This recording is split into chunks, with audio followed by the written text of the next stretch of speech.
Serbia's second match is going to be a big one against Portugal. Portugal, in my opinion, is one of the favorites heading into the Euros this summer. I guess if you want to call it Euro 2020, 2021, whatever it may be. Such a good squad. This will be a big test for Serbia. A lot of people, when the groups were picked, they said that Portugal and Serbia were going to go head to head to see who would be making the World Cup.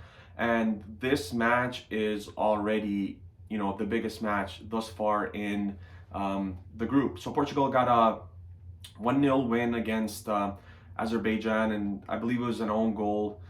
I think at first it was given to Ruben Neves. I think, don't quote me on that, and then it was given as an own goal. And 1-0, and you might be saying, well, 1-0 against Azerbaijan.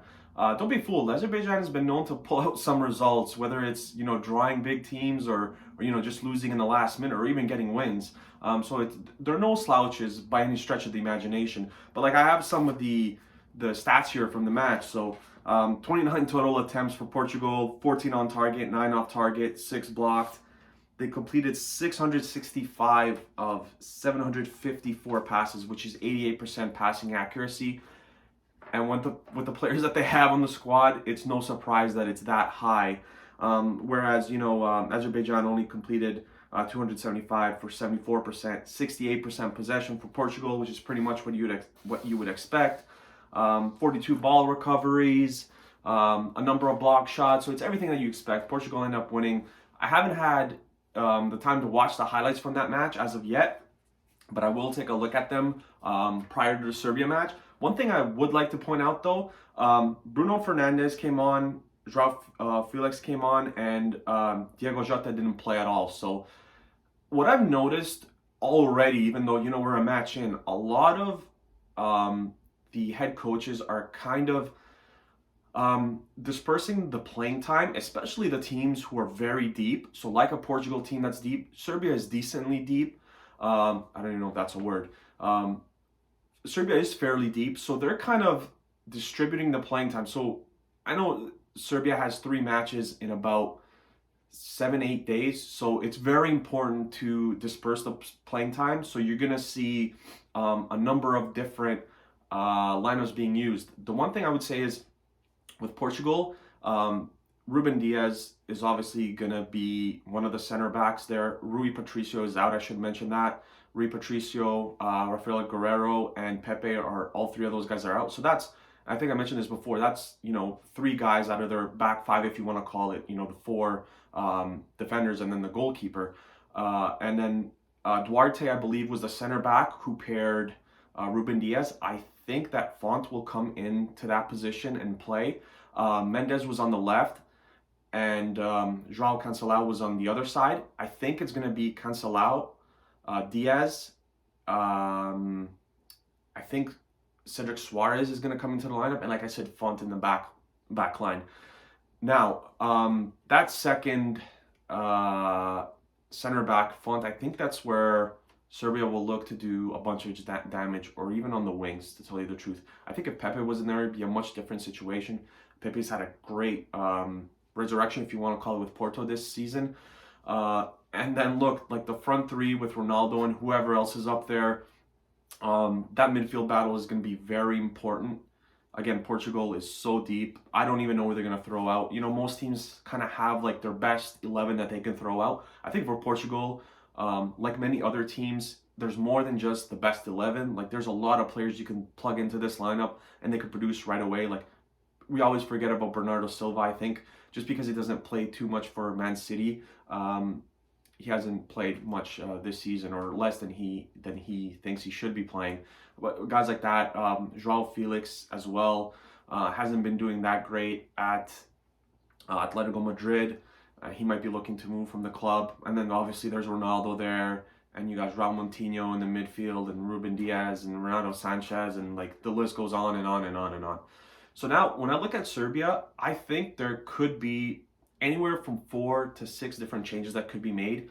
Dimitrovic started in net in the last match. I wouldn't be shocked if Rakovic is in net. I think it's still going to be Dimitrovic though. And then the back line, it will be Pavlovic, it will be Milinkovic. And depending on what Stojkovic thought of Stefan Mitrovic's mistakes from the last match that they had against the Republic of Ireland, he might not be in the fold for the match against Portugal. It could be someone like Uroš Spajic. I think that Stefan Mitrovic will stay there though because he is an experienced player, and I wouldn't say that Uroš Spajic is any better than him. So I think Mitrovic will keep his spot. Something to look out for. Nemanja Gudel has played as a center back in the past for Serbia, and I think he has played as a center back even for Sevilla. I'm not 100% sure, but I think I did see him a few games where he was slotted in as a center back. That's something to keep an eye on. So let's assume the back line stays the same as it was in the previous match against Ireland. Lukic and Rakic, I don't think they will start. I think it will be Gudel and Maksimovic there. And I think this will be a 3-4. I think it's going to be a 3-4-1-2 formation. So on the wings, I think Kostic will play, and I think Darko Lazovic will be on the other wing. Now, Mihailo Ristic could possibly have a shot as well. He's been playing a lot for Montpellier. He's been great for them this season. Dusan Tadic will play behind the two strikers, and I think he's going to go Stojkovic with both Mitrovic and Vlahovic as the strikers. I just have a feeling. Stojkovic strikes me as someone who's ready to come in and take a lot of risks. And Mitrovic came on and changed the game against Ireland, scored 2 goals. He's joint top goal scorer for the Serbian national team now with 38, I believe it is. So he needs one more goal to kind of be alone there as number one. And I don't think anyone's even close, to tell you the truth, to reaching him. But Vlahovic and Mitrovic can play with defenders on their back. They're good at holding up play.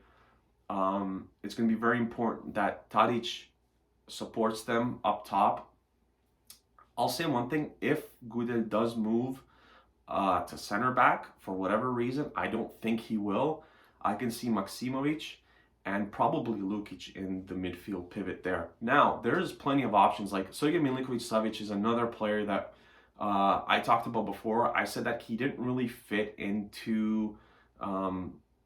He doesn't really fit into what the national team is doing or the way that the team does set up. I don't think that he will play in this match either. I don't think he's going to start.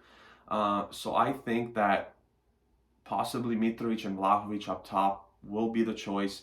It would be very ballsy to do that, even though it's 2 matches in. You're playing Portugal, probably the group that's the team that's picked to advance out of this group. But you got to fight fire with fire, and I think again with 5 subs, if it's not going the way that Stojkovic thinks it should at halftime, subs could be made right away. You pull one of the strikers, you put on Sergej Milinkovic-Savic, who's an active body. He's like I would say almost a poor man's Dusan Tadic. You could pull him into the lineup. There's plenty of guys who could play in the wing positions. The only thing I really do worry about is the center backs.